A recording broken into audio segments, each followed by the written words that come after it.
सुनिश्चित किया जा सके। लेकिन क्या हो अगर कोई हमारे सौरमंडल में घुसपैठ कर जाए तो उसे कैसे पकड़ेंगे? आप बिल्कुल सही समझे। अगर किसी और तारे की दुनिया से कोई ऑब्जेक्ट हमारे तारे की दुनिया यानी हमारे सौरमंडल में आ जाए यानी घुसपैठ कर दे तो हम उसे कैसे पकड़ पाएंगे? आज हम ऐसी एक घुसपैठे की बात करने वाले हैं जिसका नाम है ओमुआमुआ। क्या हमारे साइंटिस्ट ओमुआमुआ को कभी पकड़ पाएंगे? 11 जनवरी 2022 को कॉन्डल यूनिवर्सिटी की वेबसाइट पर एक आर्टिकल के पब्लिश होने के बाद सभी के दिमाग में ये सवाल घूम रहा है। अब इस मिशन का नाम है प्रोजेक्ट लायरा, जिसे साल 2028 में लॉन्च किया जाएगा और 2054 तक ये ओमुआमुआ को पकड़ने में कामयाब हो जाएगा। 2054 वही साल होगा जब ओमुआमुआ आखिरी बार सोलर सिस्टम की बाउंड्री में रहेगा। लेकिन अब सवाल ये उठता है कि आखिर वैज्ञानिक ओमुआमुआ के पीछे इतने पागल क्यों रहे हैं? तो दोस्तों ये कहानी शुरू होती है 14 अक्टूबर 2017 को, जब पृथ्वी के 2 करोड़ 40 लाख किलोमीटर दूर एक अननोन ऑब्जेक्ट गुजरता है जिसे हम ऑब्जर्व नहीं कर पाते। लेकिन इस घटना के 5 दिन बाद 19 अक्टूबर को हवाई के पैन स्टार्स टेलीस्कोप से इसे डिस्कवर कर लिया जाता है। अब इस विशालकाय टेलीस्कोप में 140 करोड़ पिक्सल वाला एक एडवांस डिजिटल कैमरा लगा हुआ है। डिस्कवरी का क्रेडिट दिया जाता है कैनेडियन एस्ट्रोनॉमर रॉबर्ट वरिक को। उस समय तक ये पृथ्वी से 3 करोड़ 30 लाख किलोमीटर दूर निकल चुका था। जब इस ऑब्जेक्ट को बार बार देखा गया तो ये लाइट से ज्यादा कुछ नहीं था। पहली बार इसकी मूवमेंट को ट्रैक करके वैज्ञानिकों ने यह अनुमान लगाया कि करीब 400 मीटर लंबा है और 131 मीटर चौड़ा होना चाहिए। लेकिन आखिरकार ये ऑब्जेक्ट था क्या? वैज्ञानिकों का मानना था कि यह कोई एस्ट्रॉयड या कॉमेट है जो धरती के करीब से गुजरता रहता है। लेकिन जब पृथ्वी के टेलीस्कोप से इसे ध्यान से देखा गया था, पता चला कि न तो यह एस्ट्रॉयड था और न ही ये कोई कॉमेट था। अब इस चीज का रंग लाल था जैसे आउटर सोलर सिस्टम के ऑब्जेक्ट का होता है।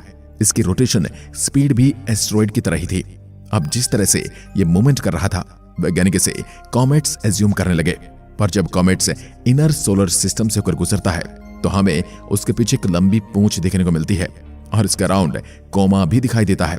लेकिन हमारा अननोन ऑब्जेक्ट ऐसा बिल्कुल भी नहीं था। यह हमारी हर एक परिभाषा को फेल कर रहा था। ये 2.5 लाख किलोमीटर प्रति घंटा की इनक्रेडिबल स्पीड से सूरज से दूर जा रहा था, जैसे मानो सूरज की ग्रेविटी का इस पर कोई कंट्रोल ही नहीं है। दरअसल ये ऑब्जेक्ट हमारे सोलर सिस्टम का था ही नहीं, बल्कि ये तो कहीं और से आया था। अब सोलर सिस्टम के बाहर से आए इस मेहमान का नाम रख दिया गया ओमुआमुआ, यानी दूर से आया एक मैसेंजर।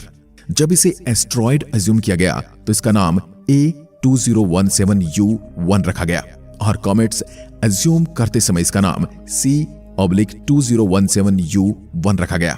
लेकिन इस इंटरस्टेलर ऑब्जेक्ट के लिए वैज्ञानिकों को एक नई कैटेगरी लॉन्च करनी पड़ी जिसका नाम रखा गया 1I2017U1।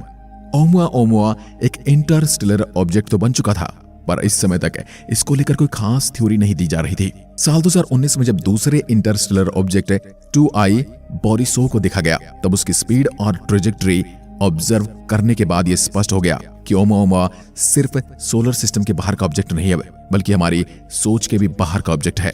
अब कुछ लोगों ने यह दावा किया कि इसके पीछे से रॉकेट की तरह गैस निकलती है।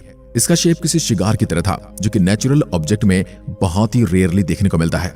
चलो मान लेते हैं कि ये हमारे सोलर सिस्टम के बाहर से आया था, लेकिन न तो हमारे सोलर सिस्टम में इसकी कोई हिस्ट्री है और ये कौन से सोलर सिस्टम से आया है, इस सवाल का जवाब भी किसी के पास नहीं है। ये कैसा दिखता है, इसकी उम्र कितनी है और ये किन चीजों से मिलकर बना है, आज तक कोई टेलीस्कोप इसका पता नहीं लगा पाया। इसका कारण है इसकी इनक्रेडिबल स्पीड जो इसको मिस्टीरियस बनाती है।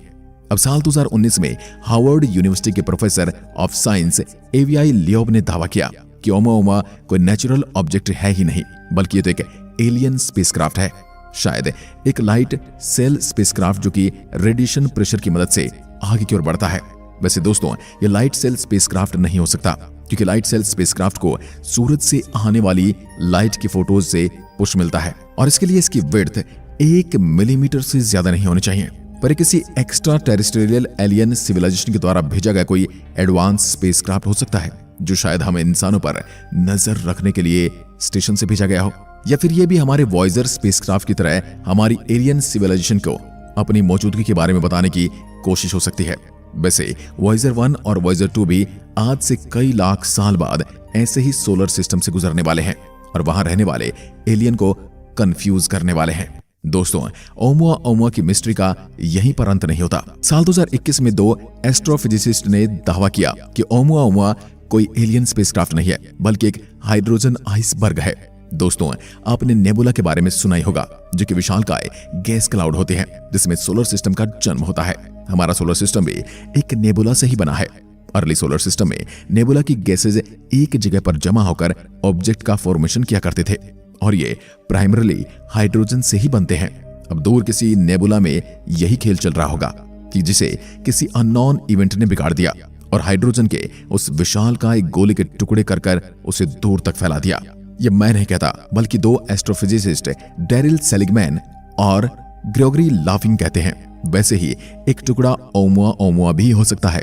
ये आइडिया भले ही आपको स्ट्रेंज लग रहा होगा, लेकिन ओमुआ की स्ट्रेंज मोमेंट और स्पीड को ये परफेक्टली डिफाइन कर सकता है। अब कुछ वैज्ञानिकों का यह भी कहना है कि ये नाइट्रोजन का बना हो सकता है, क्योंकि नेपच्यून और प्लूटो जैसे प्लेनेट के सरफेस भी नाइट्रोजन से बने हैं।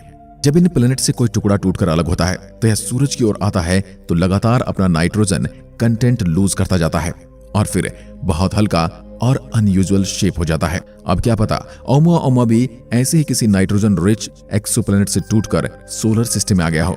अब आपके दिमाग में सवाल आ रहा होगा कि ओमुआ आखिर है कहां? तो आपको यह जान लेना चाहिए कि हमसे इतनी दूर जा चुका कि इंसानों द्वारा बनाया गया कोई भी टेलीस्कोप इसे नहीं देख सकता। वैज्ञानिकों का मानना है कि अपनी एक्स्ट्रा ऑर्डिनरी स्पीड से अब तक प्लूटो के ऑर्बिट के करीब पहुंच चुका होगा। अब फिलहाल ये पेगासस कॉन्स्टेलेशन डायरेक्शन में प्रोसीड कर रहा है। एस्टिमेट लगाया जा रहा है कि साल 2054 तक ये ऑब्जेक्ट सोलर सिस्टम को पूरी तरह से छोड़ देगा। अगर हम इसकी मिस्ट्री को डिकोड करना चाहते हैं तो हमारे पास इतना ही समय है। अब यहीं पर एंट्री होती है प्रोजेक्ट लायरा की। इनिशिएटिव फॉर इंटरस्टेलर स्टडीज नाम के एक यूके बेस ने नन फॉर प्रॉफिट कंपनी ओमुआ तक स्पेसक्राफ्ट भेजना और इसी मिस्टीरियस ऑब्जेक्ट को कम से कम एक बार पास से देखने के लिए प्लानिंग कर रही है। ये कंपनी कई सालों से इंटरस्टेलर ट्रैवल में आने वाले चैलेंज के बारे में स्टडीज कर रही है।